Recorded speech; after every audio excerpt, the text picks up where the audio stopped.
प्रश्न नंबर 76 करेंगे। प्रश्न नंबर 76 से जो पहले के हैं 75 तक के प्रश्न पिछले वीडियो में करवा दिए हैं।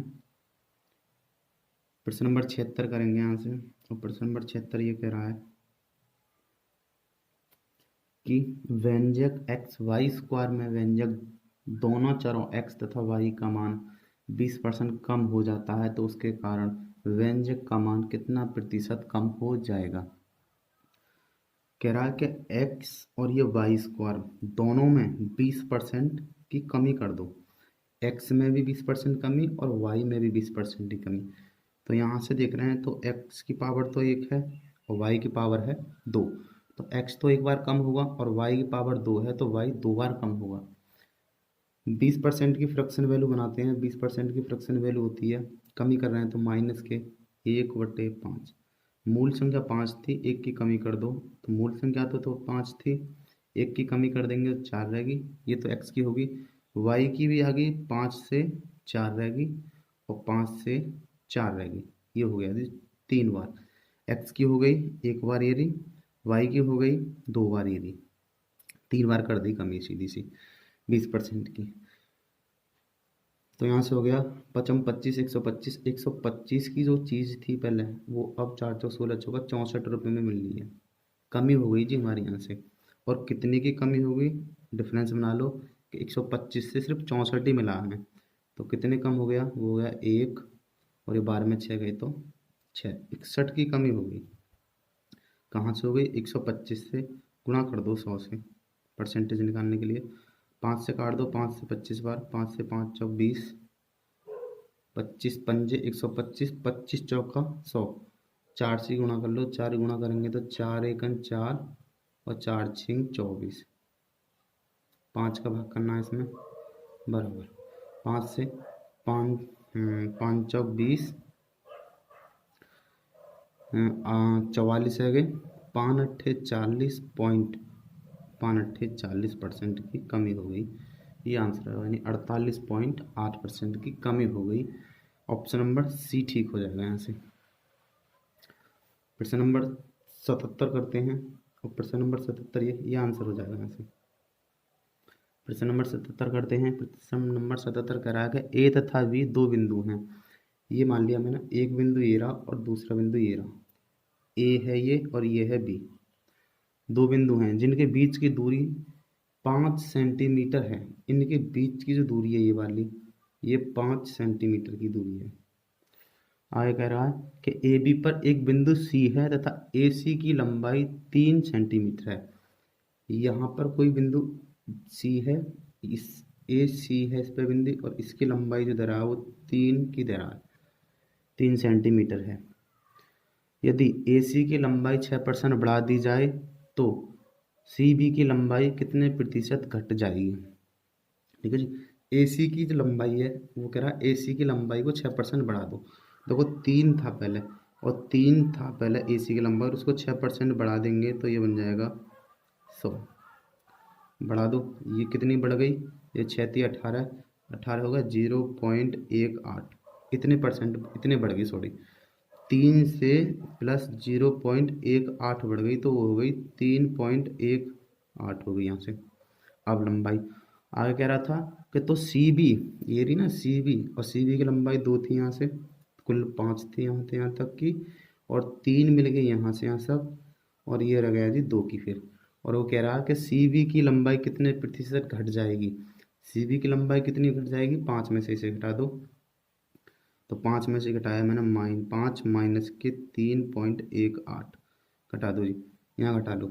तो 5 यहाँ कहीं भी पॉइंट नहीं है, पॉइंट लगाते हैं जहाँ कहीं पर नहीं होता था लास्ट में। और जितना चाहे उतना मर्जी चाहे उतना जीरो बढ़ा दो इस पर।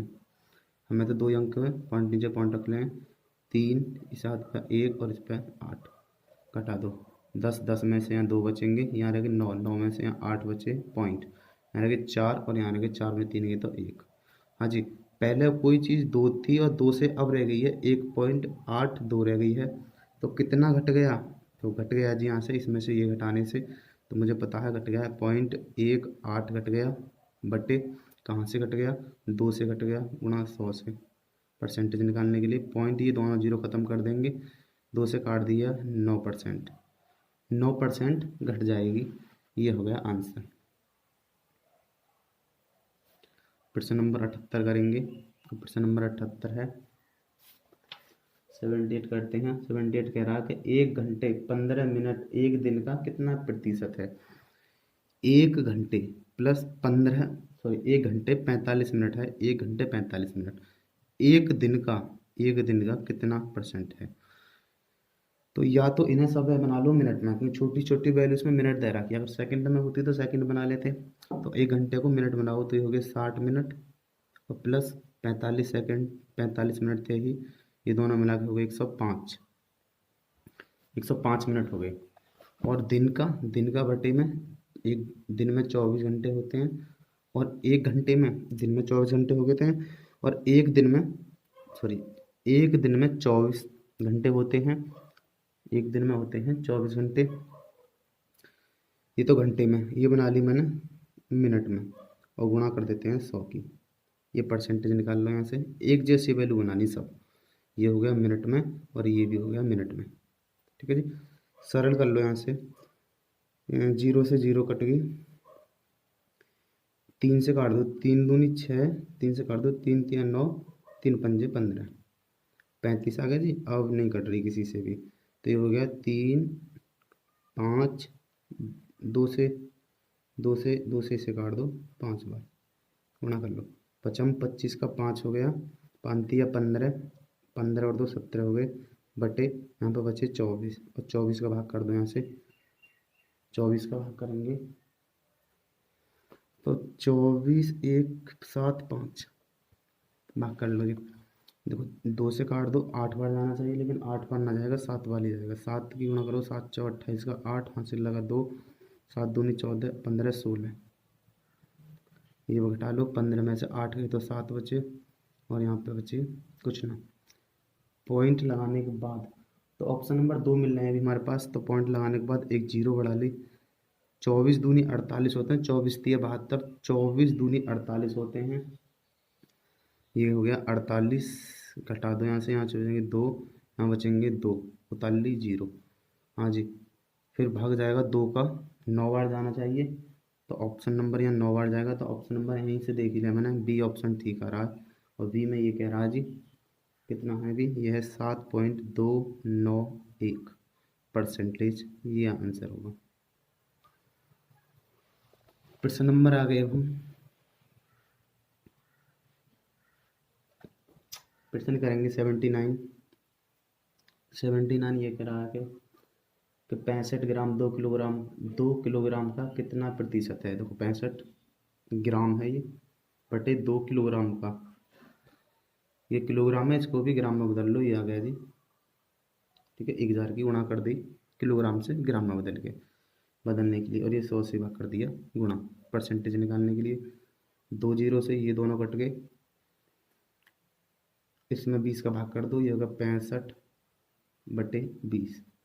20 का भाग करेंगे, 20 3 60 होते हैं, 3 पॉइंट सही में आ रहा आंसर, सही में बदल लो इसे। 5 से काट दो, 13 पंजे 65 बटे 5 से काट दो, 5 चौक 20, 13/4%। ये आंसर हो जाएगा। प्रश्न नंबर 80 पर आ गए। प्रश्न नंबर 80 कह रहा है ये कि 1% का आधा दशमलव में किस प्रकार लिखा जाएगा।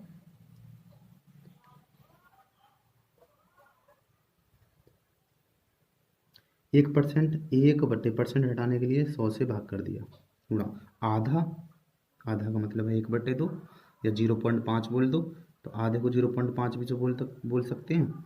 ये हो गया, आधे को बोल सकते हैं 0.5, ये वाले आधे को बोल दिया मैंने।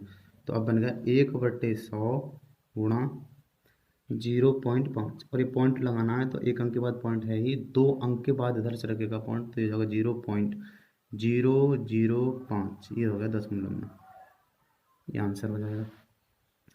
प्रश्न नंबर 81 कर रहे हैं। और प्रश्न नंबर 81 कह रहा है किसी वस्तु पर शुल्क उसके वर्तमान मूल्य का 40% कम कर दिया जाता है, तो उसकी खपत कितने प्रतिशत बढ़ाई जाए ताकि उससे प्राप्त आय जो पूर्ववत रहे, जैसे पूर्व थी वैसे ही रहनी है। 40% कम कर देने से 40% की फ्रैक्शन वैल्यू जो होती है वो होती है 2/5। देखो कोई चीज़ कम कर दी जाती है, वो कम कर दी जाती है माइनस। तो कोई चीज़ 5 रुपए की मिल रही थी, अब 2 रुपए कम में मिलती है, अब वो मिलती है 3 में। तो वो कह रहा कितना बढ़ाया जाए, तो मैंने देखा 2 बढ़ाया जाए, जिससे कि खपत उतनी की उतनी रहे।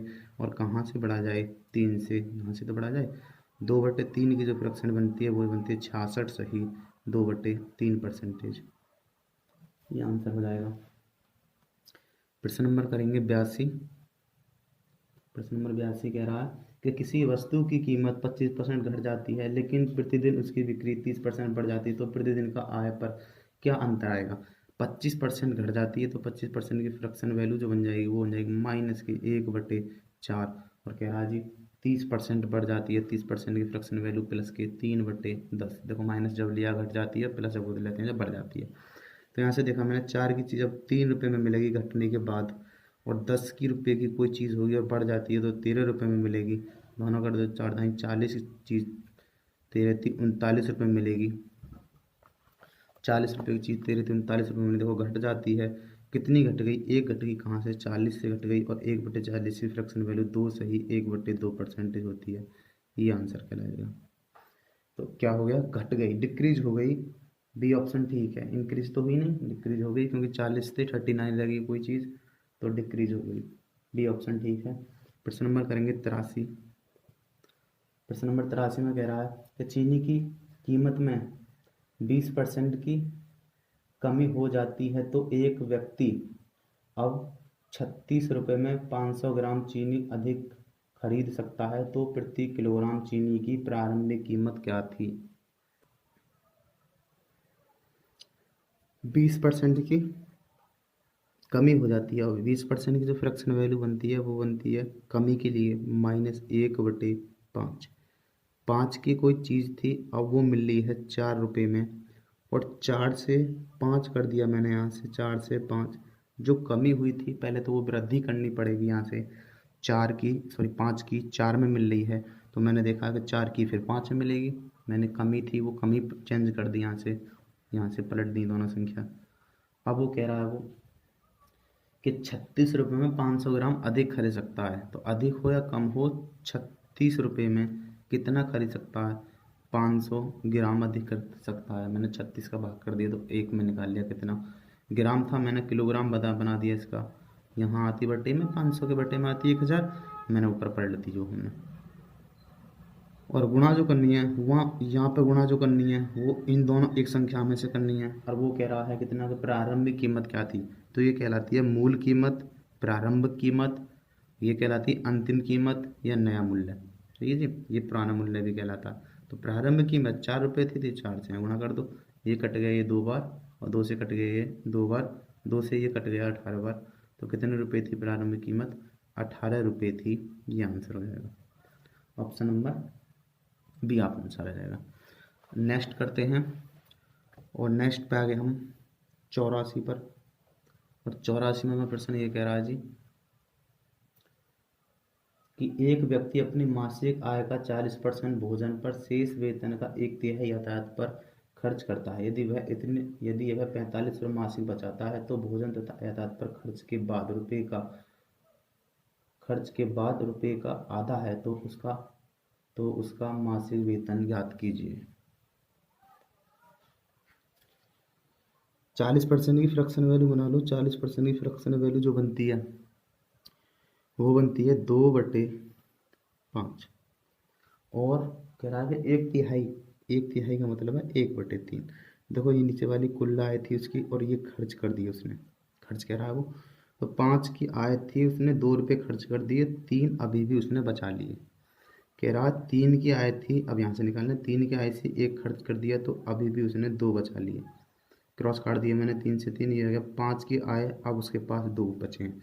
लेकिन 2 नहीं, सवाल जो कह रहा है कि 2 बराबर 2 नहीं, वो कह रहा है कि 4500 रुपये बचत करता है, 4500 रुपये बचत करता है। और जो 4500 बचत कर रही है वो आधी बचत है उसकी, वो कह रहा है कि आधी बचत है दोनों पे खर्च करने के बाद। तो मैं देख रहा हूँ कि आधी बचत है, तो 4500 की आधी बचत है, तो मैंने कह रहा था 2 की गुणा कर दी तो ये पूरी बचत मिल गई मेरे यहाँ से। तो 2 बराबर 4500 गुणा 2 के, तो गुणा हमें आय निकालनी है, वो कह रहा आय बताओ, तो आय 5 बराबर निकाल लो यहाँ से, और बटे में आ जाएगी संख्या 2। 2 से 2 कट गई, 45 पंजे, 45 पंजे होते हैं 200, ये हो गया 22, 225 और वो 2 जीरो आ गए यहाँ से। तो उसकी आय कितनी थी? 22,500 थी उसकी आय। ये आंसर कहलाएगा रुपये में। मासिक आय है उसकी। प्रश्न नंबर करा 85। प्रश्न नंबर 85 करेंगे। 85 में कह रहा है कि 30% एल्कोहल वाले एक मिश्रण को 50% एल्कोहल वाले एक मिश्रण में किस अनुपात में मिलाया जाए कि प्राप्त मिश्रण में 45% एल्कोहल हो जाए। एलिगेशन लगा ला 30% वाले एल्कोहल को 50% वाले एल्कोहल के साथ 45 के साथ मिलाना। ये एलिगेशन लगा लो तो ये हो गया 5 और ये हो गया 15। तो किस अनुपात में मिलाया जाएगा? 1:3 में मिलाया जाए। ये आंसर कहलाएगा। प्रश्न नंबर आ गया 86 पर। प्रश्न नंबर 86 कह रहा है कि राम के खर्च तथा बचत का अनुपात जो है, राम है ये कोई, राम यहाँ लिख लेते हैं राम, और ये हो गया खर्च और ये हो गया बचत। यहाँ से ना करते हैं, इसे हटाओ, यहाँ करेंगे नई लाइन शुरू से करेंगे। ये हो गया जी। प्रश्न नंबर है 86 और प्रश्न नंबर 86 कह रहा कि राम, ये है राम, इनका खर्च है जी ये रहा, और इनकी बचत है, सॉरी यहाँ लिख दें मैं, बचत कितना है? 5:3 है। और कह रहा है कि यदि उसकी आय 12% बढ़ जाती है और खर्च 15% बढ़ जाता है तो उसकी बचत कितने प्रतिशत बढ़ेगी। तो हम एलिगेशन लगाएंगे यहाँ पर। ये हो गया खर्च और ये हो गया बचत। हाँ जी, बढ़ जाता है, खर्च कितना बढ़ जाता है? और वो कह रहा है खर्च जो है वो 15% बढ़ जाता है प्लस, मैंने कहा बचत x% बढ़ जाती है और कुल औसतन वाके आय में कितने की वृद्धि हो जाती है? वृद्धि हो जाती है 12% की। और ये खर्च का अनुपात था उसके साथ 5:3। एलिसन लगा लो इसकी, 15 पंजे 75 होते हैं, इन दोनों की गुणा यहाँ से, और बटेंगे कितने रुपए में? इस रुपये में बटेंगे, बराबर आएगा 12 के, सॉरी कर लो जी। तो 15 पंजे 75 प्लस 3x बटे 8 और 5 हो गए, सॉरी 5 और 3 हो गए 8 बराबर 12 के। ये हो गया 75 प्लस के 3x बराबर 8 गुणा 12 में, 12 8 96 हो गए। सरल कर लो, 3x बराबर मिल गया 96 माइनस के 75 के, तो 3x बराबर हो गया, घटा दो 1 बचेंगे और यहाँ बचेंगे 2। हाँ जी, 3x बराबर 3 से भाग कर दो, यहाँ से x बराबर आ जाएगा 3 सत्ते की 7% की उसकी बचत में वृद्धि हो गई। ऑप्शन नंबर बी ठीक है, ये आंसर हो जाएगा। प्रश्न नंबर आगे 87 पर। तो देखते हैं कि 5% पे दिए हैं 1 पैसे और एक दिए हैं 6% पर। तो मैं मान लेता हूँ 5% पे जो पैसे दिए हैं वो x रुपये दिए हैं, और 6% पे जो रुपये हो जाएंगे वो हो जाएंगे 10,000 में से माइनस x रुपये घटा दो, ये हुए 6% वाले। अब कह रहा है वो कि एक भाग तो 5% पर शेष 6% पर निवेश करता है। 5% पर दर निवेश किए गया भाग 6% निवेश से किया गया भाग से कितना रुपये ज़्यादा, मतलब इससे इसका डिफरेंस ज़्यादा होना चाहिए। कितना रुपया?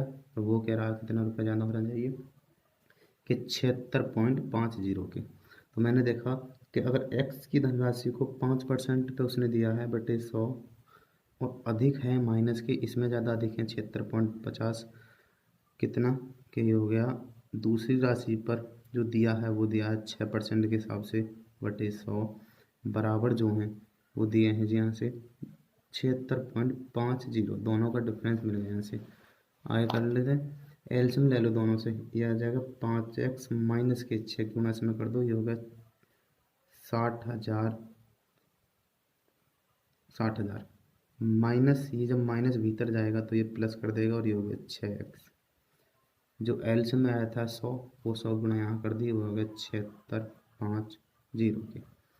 तो यहाँ से बच रही जी हमारी 11x हो गए दोनों, 11x बराबर ये उधर जाएंगे तो ये जुड़ जाएंगे, ये जाएंगे 7650 प्लस हो जाएंगे 60,000 बराबर, जोड़ दो ये हो जाएंगे 50, तो एक हो गए, यहाँ से हो गए 6, यहाँ से हो गए 7 और यहाँ से हो गए 6, तो ये आ गया 11, एक्स बराबर आ जाएगी जी 11 का भाग कर दो इसमें, ये वाली 11 का, 11 छक्के 66 होते हैं, एक बचा 16 हो गए, एक बचा 16 हो गए, 11 एकन 11 होते हैं, 5 बचे, 11 पन्ना 55 होते हैं और ये 0। तो x की वैल्यू आ गई 5% वाली वैल्यू आ गई 6150। जब x% की वैल्यू आ गई 6150 तो वो कह रहा 6% वाली वैल्यू बताइए, पैसे बताइए कितने हैं। तो 6% वाली की जो पैसे मिल जाएंगे वो हो जाएंगे 10,000 में से 6150 घटा दो, ये है कि 6% वाली। यहाँ से घटा देंगे 5 बचे 50 बचेंगे, यहाँ से बचे 9, यहाँ बचे 8, एक गया तो 8 बचे, और यहाँ पे 10 में से 9 रह गए, 9 में से 6 गए तो 3। 3850 रुपये की राशि है जो 6% पर उसने निवेश की थी। ये आंसर होगा। प्रश्न नंबर आ गए हम 86, 87, 88 पर। प्रश्न नंबर 88 कह रहा है कि दो संख्या तीसरी संख्या से क्रमश 20% तथा 50% अधिक हो तो पहली संख्या, दो संख्या अधिक हैं जी, मैं मान लेता हूँ पहली और ये दूसरी और ये तीसरी। अब तीसरी संख्या को ही मान लो 100, मैंने बताया है पीछे कि तीसरी संख्या को ही 100 मान लेते हैं। अधिक है तो यहाँ से ये अधिक होनी चाहिए, तो ये 120 होनी चाहिए, 20% अधिक है वो कह रहा सवाल।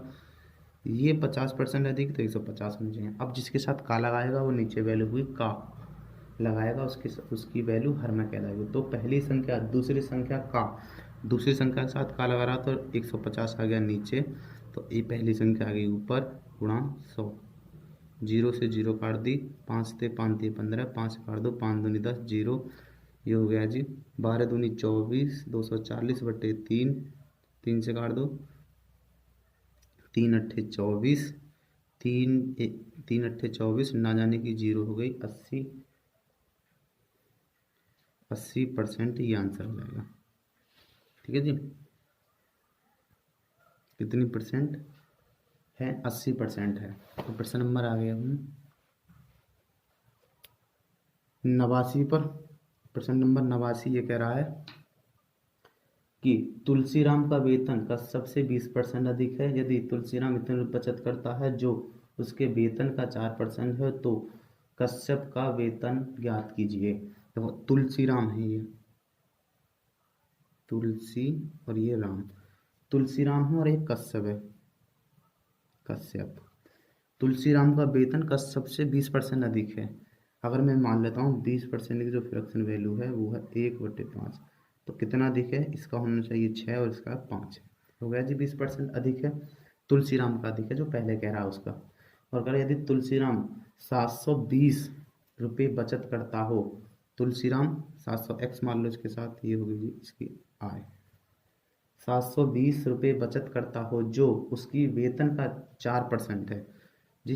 ये जो तुलसीराम का जो वेतन है वो 6x है और इसका वेतन के 4% के बराबर है जी क्या? उसकी बचत। ये रही जी बचत। अब यहाँ से x का मान निकाल लो, तो कश्यप का वेतन निकालना हमें, तो यहाँ से निकाल 6 से काट दो इसे, 6 एकन 6, 6 दूनी 12, 0, 4 से काट दो, 4 तिया 12, 0 0, और इस 100 यहाँ गुणा हो जाएगी तो x की वैल्यू जो आ गई वो आ गई 3000। ठीक है जी, x की वैल्यू 3000 आ गई। तो कह रहा कश्यप का वेतन कितना, तो कश्यप का 5x है, तो 5x की वैल्यू निकाल लो यहाँ से, तो हो जाएगा 5 गुणा 3000 बराबर 5 या 15,000 रुपये है कश्यप का वेतन। ये आंसर आ जाएगा ऑप्शन नंबर कौन सा ठीक है? ए ठीक है। और प्रश्न नंबर आ गए 90 पर। प्रश्न नंबर 90 कह रहा है हमसे कि एक व्यक्ति का 2007 में वार्षिक वेतन 8,80,000 रुपये था जो 2006 से उसके मासिक वेतन से 10% अधिक था। तो 2006 में अधिक था ये, तो हमें पता पड़ गई। तो अधिक था तो मैंने कहा 10% अधिक था, तो 10% की जो फ्रैक्शन वैल्यू बनती है वो बनती है 1/10। 10 वेतन था और ये कितना है? 1 अधिक है तो 11। इसका मतलब ये 11 की वैल्यू दे रखी है, 8,80,000 रुपये 11 की वैल्यू है। तो हमें निकालनी है कुल वेतन कितना था 2006 में, तो ये हो गया 10 की वैल्यू निकाल लो, 11 अट्ठे 88 होते हैं, ये आ गया 8 लाख रुपये आ गया सीधा बस। उसका वेतन कितना था फिर? 8 लाख रुपये था, और ये आंसर हो जाएगा।